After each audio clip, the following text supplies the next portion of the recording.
Hello, everybody, and welcome back to Real Pod. I'm so excited that you are tuning in to today's episode because this is the body image, self-love, eating disorder recovery episode that I think we've been needing for a while. It's been a bit since a guest has come on and really opened up in a very emotional, vulnerable, and relatable way to talk about their experiences with body image issues and disordered eating. And this episode was just like, honestly, one of my favorites that I've ever hosted about that topic. And one of the reasons is that today's episode is the very first time that our guest, Gracie Kramer, has publicly told her entire story. For those of you who don't know Gracie Kramer, she is a former UCLA gymnast. She won a national championship there. She competed on the UCLA gymnastics team from 2016 to 2020. And famously, she scored a perfect 10 on her floor routine her senior year. So if you also want to look that up on YouTube, type in Gracie Kramer perfect 10.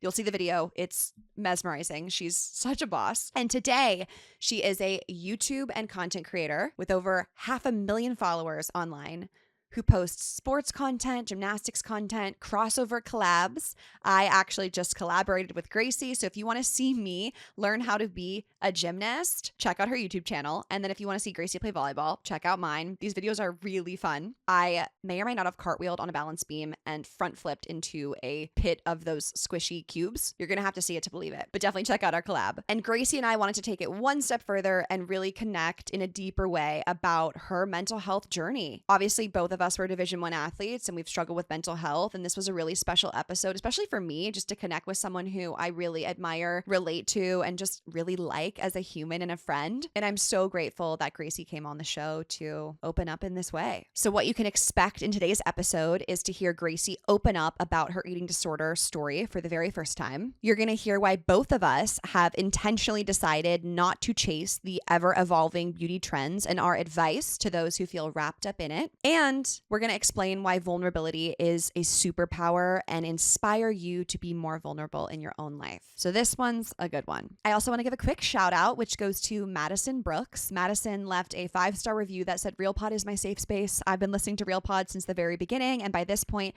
Victoria feels like the older sister I never had. So sweet. This podcast has got me through some of my toughest times, and I come back to certain episodes again and again when I need reassurance or inspiration. Thank you, Victoria, for your honesty, wisdom, and positivity. I aspire to be like you as I continue to grow." Madison screenshotted because I need to print this out and look at it. Thank you so much. I really appreciate it. There's a lot of tender love and care that goes into Real Pod and bringing the show to you guys every single week. So to be able to read a review like this just literally warms my heart. Thank you. And to anyone who keeps coming back, I just want to say thank you so much. I know you have many ways you can spend your time, and choosing to spend an hour here at Real Pod every single week means the world to me. And I would love to hear from you, and you might be the special shout out on next week's episode if you decide to leave a review. Without further ado, let's get started and dive into this episode with former UCLA gymnast and YouTube content creator, Gracie Kramer. Yay, Gracie, welcome to Real Pod. Thank you so much for having me. I'm so happy you're here, and I'm so happy the mics are running because I have a list in my head of 3 things I want to talk to you about that I think are just relatable for all the girlies out there, and it just needs to be recorded. Of course, we gotta document it. Yeah, so the first thing was you said you wished you brought your emotional support Stanley with you. Mm-hmm. So I've always liked a Stanley cup, but I've recently understood in a way. You understand the hype now. 4 times a day, yeah. I drink it. I rotate between this one and my pink one with the straw. Cute. Depending on if I'm home and I want the straw, or I've been out and about today, so I want to be able to close the lid so germs can't get in there. Yep. I do 1 with creatine, 2 plain, and then 1 with collagen. Oh, she's a creatine girly. Yeah. Wait, I need to get on the creatine thing. I've heard about it. They say that it makes your brain work better. It's obviously so good for building muscle. Need that. But yeah, no, I did this blood test thing, and they found out that I was low in a bunch of areas, but I've been feeling so much better this week. I feel like I've been waking up rested with the energy I used to have. Crazy.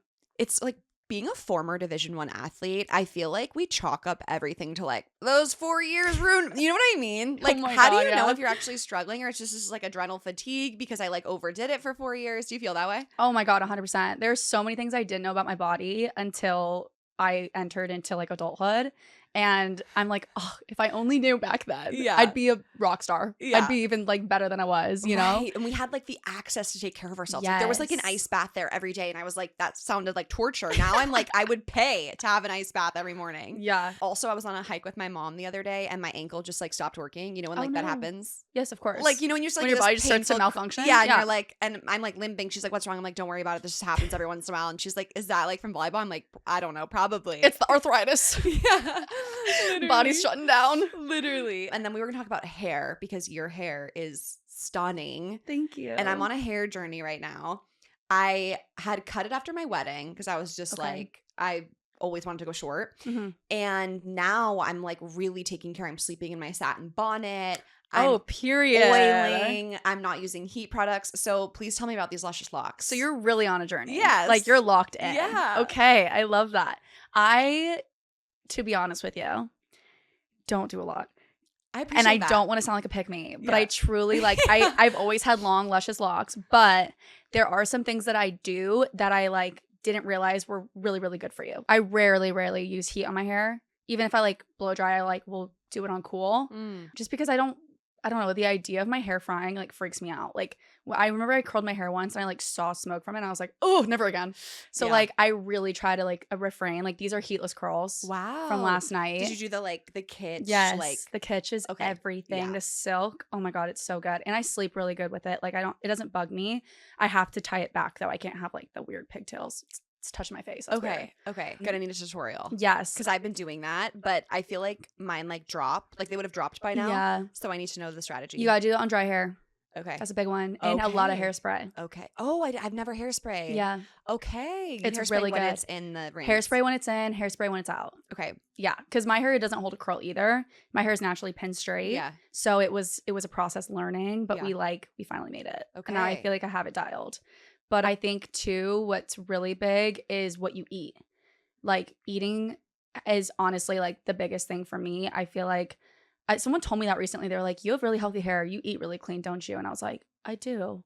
But I didn't like eat clean for my hair. But I guess that's like also a good thing. And Mary Ruth's multivitamin. Okay, I've heard someone else with insane hair just told me Mary Ruth's. The rave is true. So, okay. I did it literally not even for my hair. I did it because I wanted to just have a multivitamin for my morning. Because I was like, I just want to be a healthy girl. Yeah. And I started doing it. I'm like, yo, my hair is growing so fast. Yeah. My like leg hair growing every day. Like that's the only downside. I don't know if like, I could afford to have anything increase these bad boys. It's tough. I've got like 3 hairs per follicle on my legs. It's pretty brutal, but it's worth it if you get the long locks. But yeah. Okay. I will say that's the one downside. So many good takeaways from everything that. else grows. I appreciate that. Okay, yeah. That everything. Everything grows. Okay. Yeah. Mm-hmm. Message received.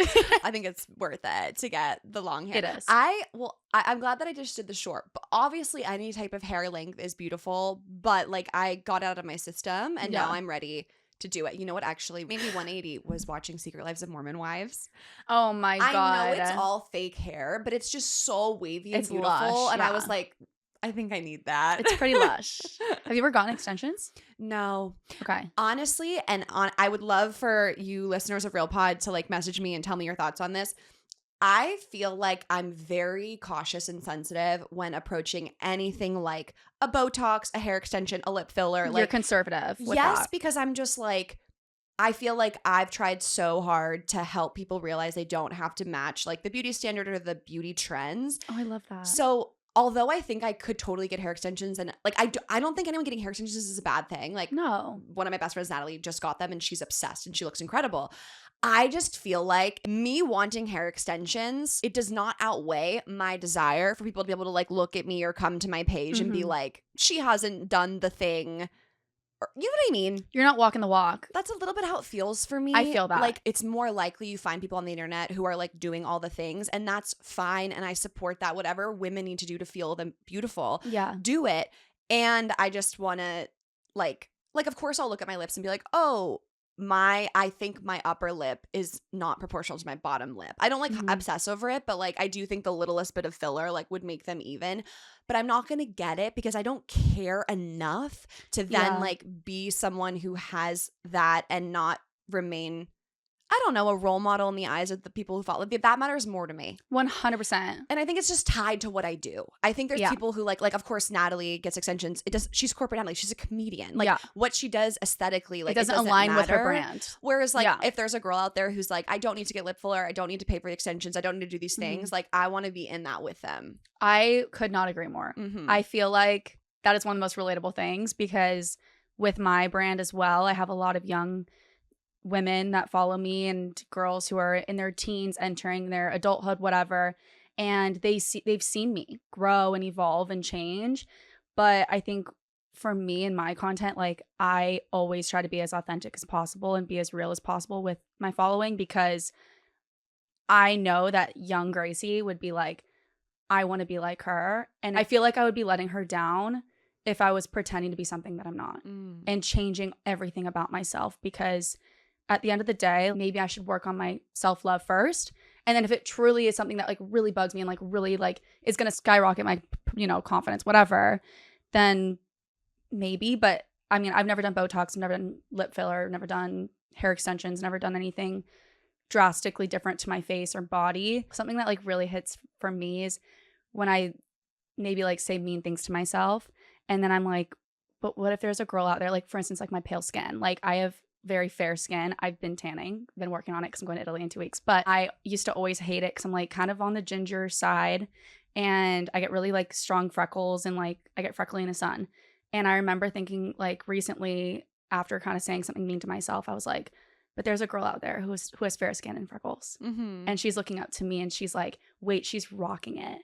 And that's why I'm confident in it. And I think that if I were to try to change that about myself, then it makes it feel like for that girl, it's not okay to have fair skin and freckles. And like that kind of like crushed my soul.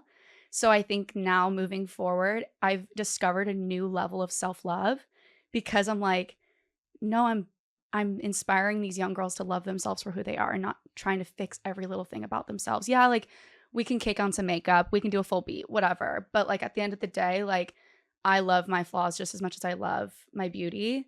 And I love making myself look a certain way. And I think that it speaks such strong volume to kind of this day and age of social media. And I want to be unique and I want to look like myself.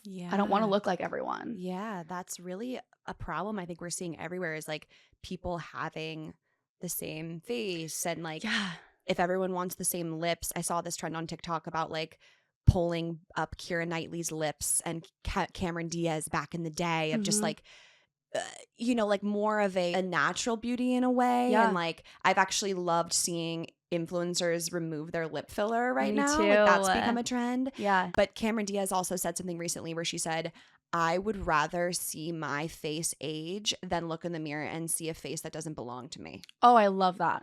I love that. I know. And I was just like 100%. Like I also haven't done anything to my face. And I'm like, yeah, I can't say I never will. I don't know. I 100% commit that I'm going to be really transparent when I do. Yes. But I'm so grateful that like you're out there fighting the fight with me, Gracie. We're in it together. Yeah. If you feel wrinkly one day, call me. I'll be like, no, babe, you're perfect. Yeah. Yeah.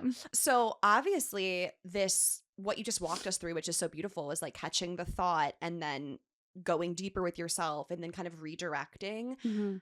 Did you have times in your life where you hadn't reached that place of confidence and security? And could you kind of take us back to maybe it was a season or a year at UCLA or something where you started to doubt like your image? How much time do we have here? As much as you need, girl. I mean, honestly, it's so sad to say out loud, but this time of my life is probably the first time I've truly loved myself fully.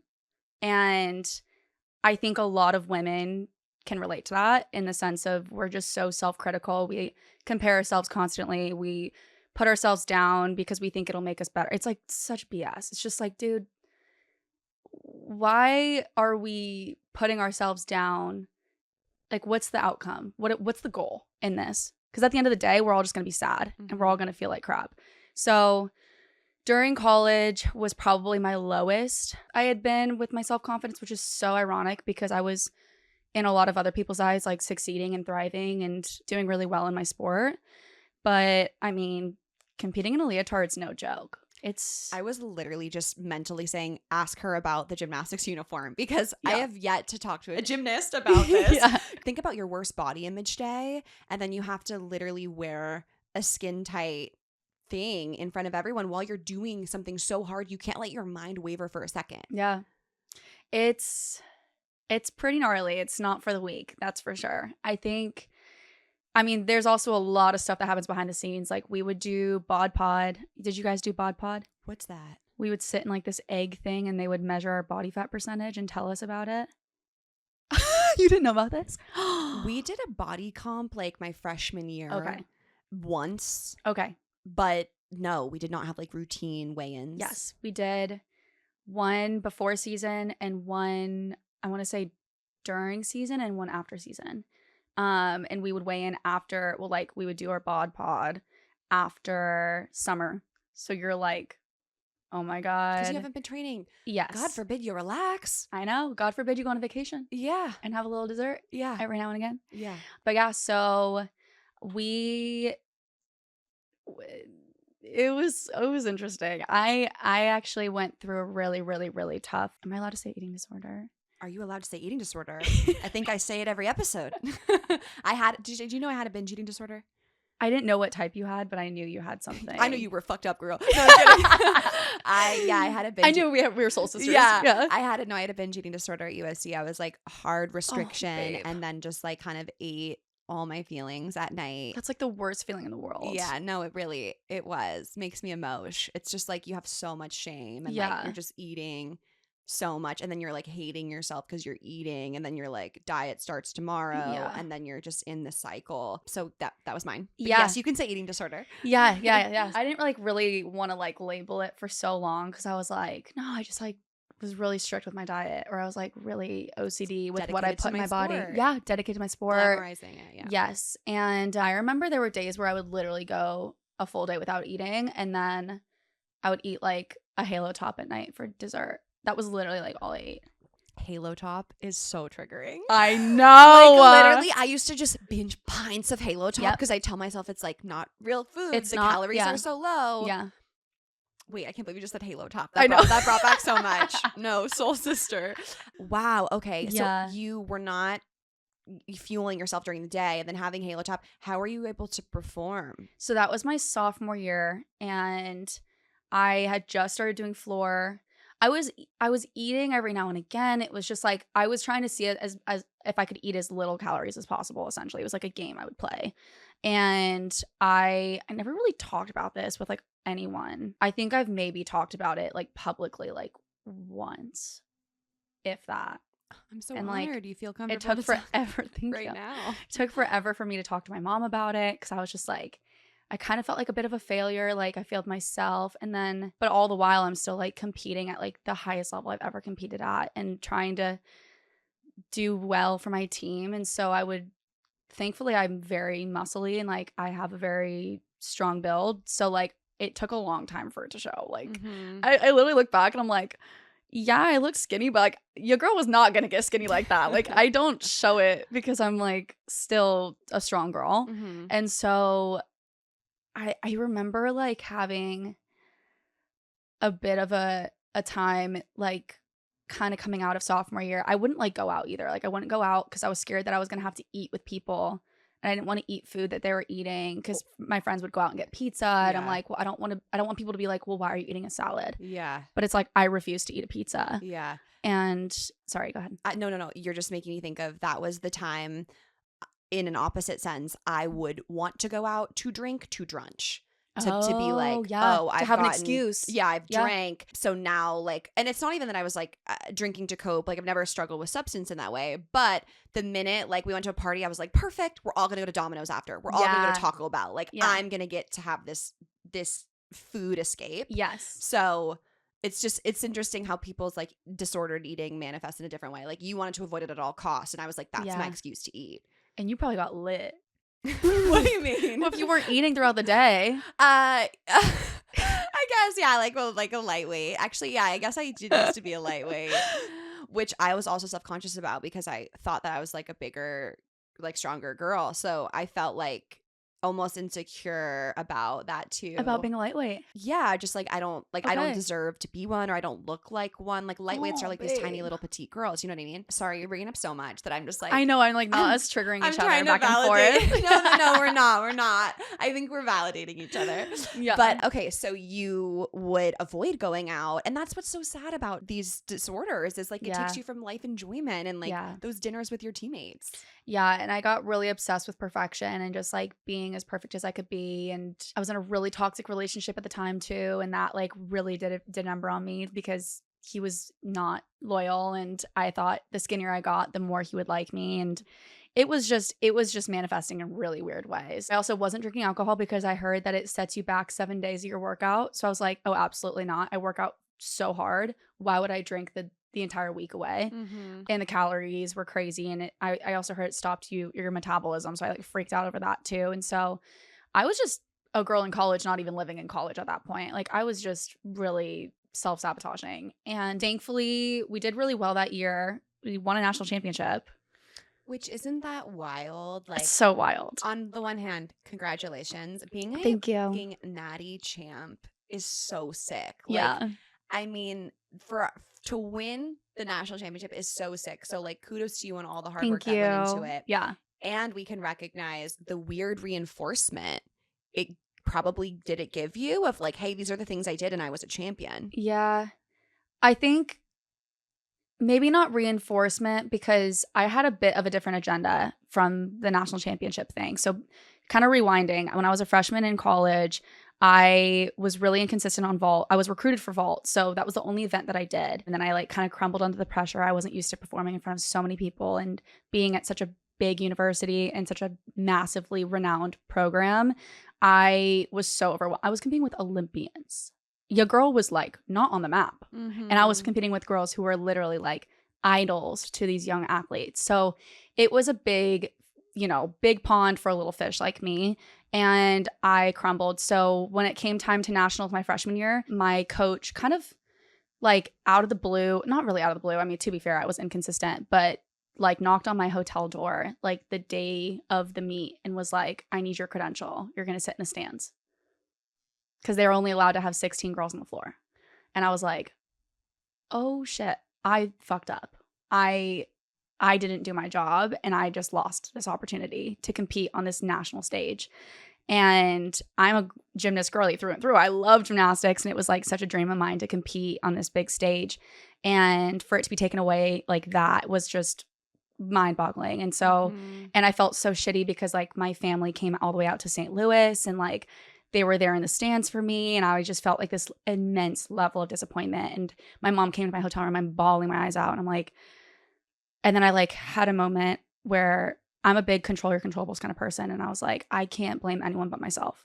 This was me. I did not control my controllables. I didn't take care of myself. I didn't prioritize my health. I didn't, like I was just in freshman year. What year? So this is after freshman year. Got it. So you're saying that you think this was the this was like the thing what kind of jump started the obsession for being perfect, because I knew, well, let me control all my controllables and that's never going to happen again. And so I was sitting in the stands with my parents and I was like, yeah, I had full control over this. I could have done something differently. And which was an empowering feeling, but also not when you take it to the extreme that I did. And that summer I trained my ass off. I trained every single day for 5 hours a day. I was obsessed. I wanted to prove, I had a chip on my shoulder. I wanted to prove everyone wrong. I wanted to prove myself wrong. I wanted to prove my coaches wrong, that like I'm worthy of being on that stage. And then the next year I ended up winning a national championship and contributing on floor. So it was a really cool full circle moment for me. But I think the level of extremeness did get away from me. You have the reflection of like, at what cost? Literally at what cost? And so then after that, I felt this weight off my shoulders and I was like, okay, I proved myself. I need to just chill out. And I did hear that eating disorders can affect your fertility. And my biggest, like most special and I don't know, like something that I've always wanted to be as mom. And so I was like, I went full mama bear. I was like, no, I'm not going to let that happen. I'm not going to not be able to have kids because of this. Yeah. Like issue Mm-hmm. that I clearly need to like work through. So that really nipped it in the bud for me. Thank God. I didn't really have to go to like therapy for it. It was, you know, I don't want to say minor enough, but it was like, oh, it just like kind of gave me clarity on like the whole situation. And I was like, I'm doing this for future me, to just like, I need to fuel my body properly. I need to do this for future me and not for current me who has body dysmorphia. Right. And I've always struggled with body dysmorphia ever since high school when everyone's skinny and I have muscle. So I thought I was fat. It's been a long time coming. So I think that just accepting like, you're going to have bad body days. It is what it is. You're still going to put on that leotard and you're going to be a badass. Like, and so I think that mind shift has really helped me. And like, then I went into my junior year and had so much more clarity on everything. And I started feeling my body. And I remember doing the bod pod and having a full-blown panic attack in the bod pod because I was like, oh my God, I'm going to be fat now because I'm not starving myself anymore. And I was like, that man may break me. Like the one telling me, this is your body fat percentage. And I was like, if he tells me, I might crumble because I know that it's going to be a bad number. Did you feel like you were able to say, I don't want to know, or was that not a thing? I told him, I was like, I don't want to know if it's bad. And he was like, okay.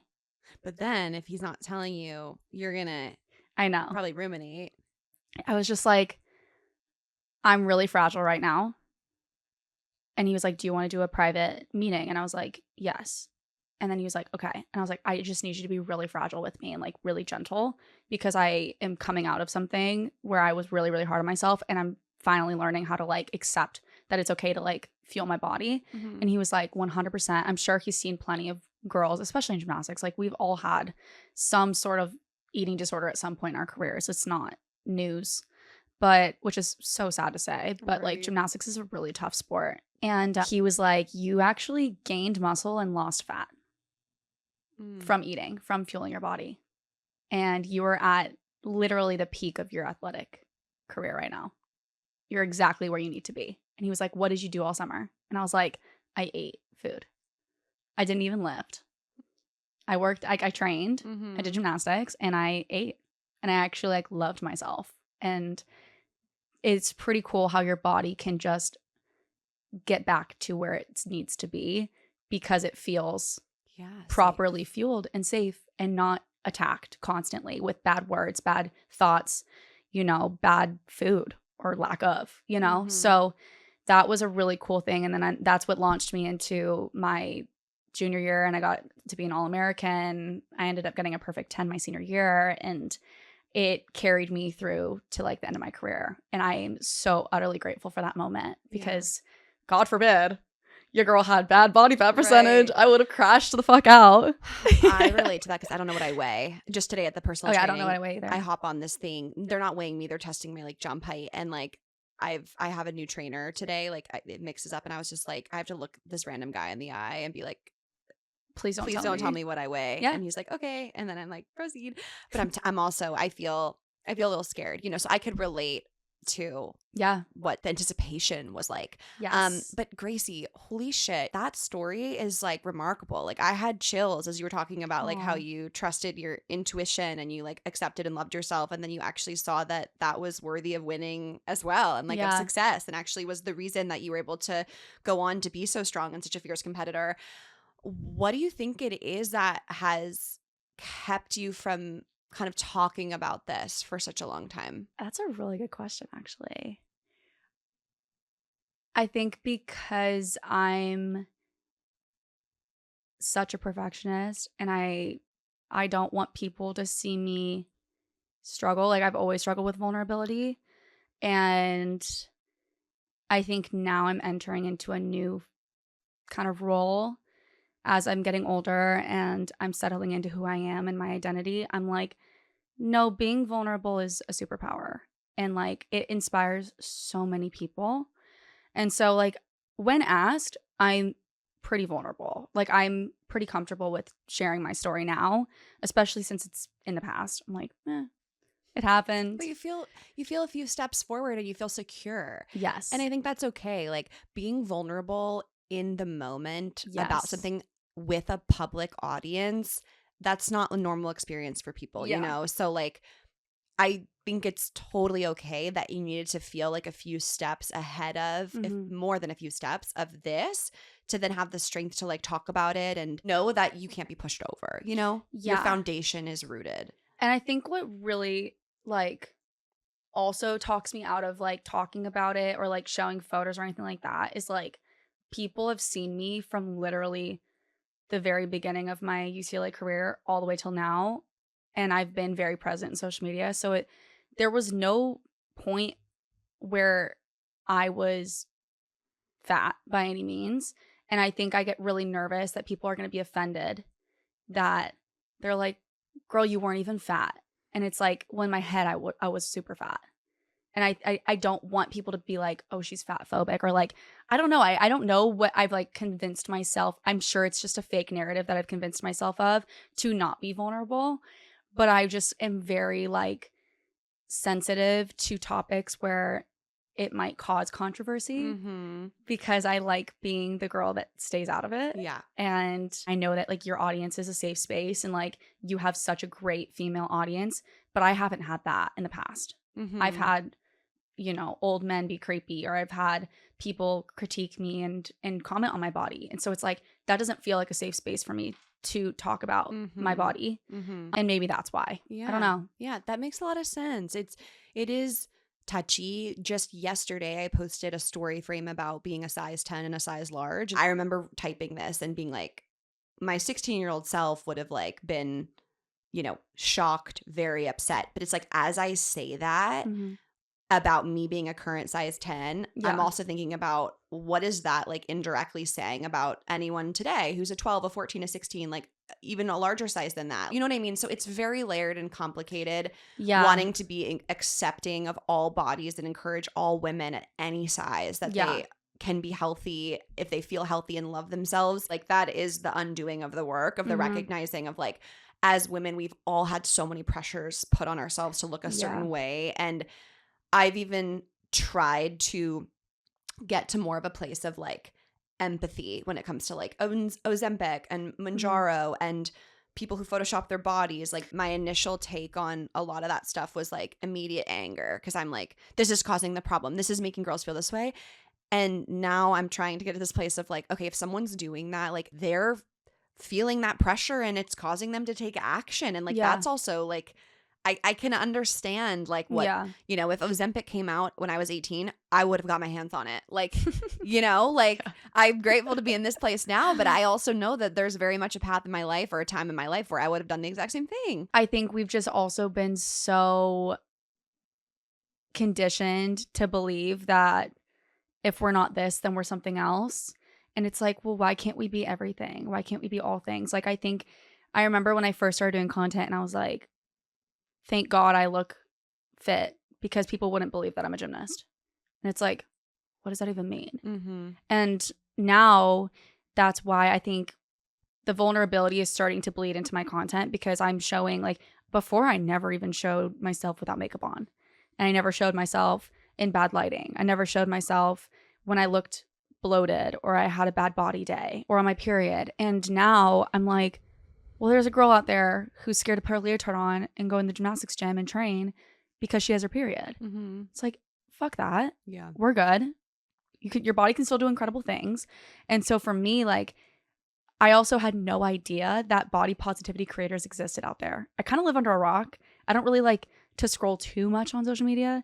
And when I stumbled across your page and, you know, girls like Molly Carlson, like I connected with her through Redwood Cliff Diving, and seeing that you can make content that inspires people to love themselves, I was like, oh, that's like a whole different avenue of content that I didn't even know existed. And now I think in this day and age, there's so many fun pockets of social media where it's just a safe space for women to feel seen, heard, and accepted. And I want to be that. Like when people comment like, oh, my comfort creator, or like, shut up, my show's on. I'm like, it's the biggest compliment, because I'm like, that's all I want for women on my page is to see, hey, you know, like I will sometimes talk like, hey, I wasn't going to film this try on haul because I just got my period literally 5 minutes ago, but we're going to do it anyways because I got my period in Greece and I still wore the outfits. Yeah. It's like, that's reality. And like, I think it's a little bit tough because I do have a strong fit body because of my sport and I love working out. So it makes me anxious to be like, I'm having a bad body day. It just feels a little bit like, am I being privileged? Am I being a pick me? I don't know. Like I just like panic and I'm like, let's not bring attention to it. I've had those same thoughts, but I just remind myself that I'm allowed to have my feelings. Yes. I think when I'm in that state, I talk from the I point of view. Like, Yeah. I'm feeling this, so this is how I'm handling it. Yeah, I Because I love think that. when it's like, I'm feeling this and this is what all of you should do, that's when it's like, hey, I don't look like you. Yes. You know what I mean? It's like when people see you work through your own thing, that can inspire them to tackle it in a way that works best for them. Oh, I love that. So that's like my, like as a creator who also wants to be vulnerable, but also recognizes my privilege and my thin privilege and all that stuff. Yes. But also I think that's awesome that you're like really leaning more into that. And I'm sure it feels really purposeful for you. And like, that's always what I come back to too, is like, I want like my podcast episodes to have purpose. I want people to like walk away and feel like their lives are a little bit better. Yeah. And don't get me wrong, like their lives can be better from a really entertaining like video about sports or like a joke with my husband. Like, you know, that's entertainment, that's comedy, that's bringing a smile, you know, and it's nice to do the deeper stuff. You're awesome. Thank you. I'm so moved by like your whole story today because I didn't really know a lot about it at all. I'm so inspired by you. I'm sure everyone is listening. Aw. So now you are obviously graduated from UCLA. You're Yes. making content. How are you approaching like this stage in your life right now where you're newly single, you're an Yes. entrepreneur? I'm sure you have big dreams. I'm sure there's a lot out there. It's easy to get caught up in like, you know, the comparison game. I'm just curious how you're kind of approaching this stage in your life. And how old are you? 27. 27. I Okay, so I'm just turned 28. 27. Yeah, I just love to hear about how you're navigating the here and now. Someone always asks you, like, what are you going to do when you're graduated? Like, what are you going to do now in your adulthood? And like, you just always put on like so much pressure and you're just like, oh, I want to give them a good answer, but I don't really know what I'm doing. And no one knows what they're doing at 25 or 24 or 23 or 22. And I originally wanted to be a head coach of a program and start a program somewhere new. So I wanted to either start a program at USC or like UT or UC San Diego. And then I got into coaching, did it for a year, hated it. Horrible experience. It's got to be so demanding. It was literally like your whole life is gymnastics and you have no life and you have to live wherever the program hires you to be. So I was in Logan, Utah, middle of nowhere, realized it wasn't for me, but I did learn a lot from that experience because I ran their social media. So then I was like, wait, I grew their page. Every video I posted did really well. The engagement was great. I realized I was pretty creative and I never really like applied myself much in school because gymnastics was always priority number one. So I didn't really know like how my brain worked. My family's all very medical science side. So being the one creative, I was a little bit like, oh, weird, funky. You know, I was never really pushed out of my comfort zone creatively. So that pushed me out of my comfort zone. And then when I came home, I was like, wait, I feel like I can use these skills to like make my own page grow. And so I started doing that. And then on the side, I was coaching part-time and I was also training with a lot of people in the stunt industry, like movies and TV shows and stuff, and was learning how to take a punch, learning how to throw a punch, learning how to kick, fall, get hit by a car, all the crazy things. Because I thought maybe that would be my next route. And I got hurt a lot. And I was like, maybe this is the universe telling me like, your body doesn't need to prove anything anymore. Yeah. And I knew that like I had already gone through the most extreme with my sport. And I was like, who am I doing this for at this point? Am I doing this for me? Because right now I'm not having fun. Yeah. This is like kind of traumatizing. Like it was a lot. Right. And or am I doing this because it's like been my identity and I'm not ready to like find a new one and pivot and feel naked, right? Without a label of 100%. And I was waking up so early and training so hard for so long. And then finally I was like, thankfully I was filming while I was training to keep myself accountable. And those videos started popping off. And now it is why I do training vlogs and why I share the not so perfect sides of myself, because I was like, I want to try to create a corner of the internet where people can see it and not be like, this is just a highlight reel. She's perfect. Yeah. You know? And now it's literally one of my favorite pieces of content to create because I get to basically just talk to my friends while I train and it's so fun. And I get so many awesome comments saying like, you inspire me to go into the gym and kick ass today. Oh, or like, I love that. you inspire me to love myself more, because even though we have bad days, we're not going to beat ourselves up. And so having the platform that I have now, I didn't initially go into it thinking like, I want to build a community. But a year in, I realized I had a bunch of followers that didn't give a shit about me. And I had an identity crisis, and I tore my Achilles and was like, no one cares about me outside of my sport, because all I did was gymnastics content. And I was like, cool. So what do I do to create relatable content where people actually know me to my core? They want to get to know me more. They want to connect with me.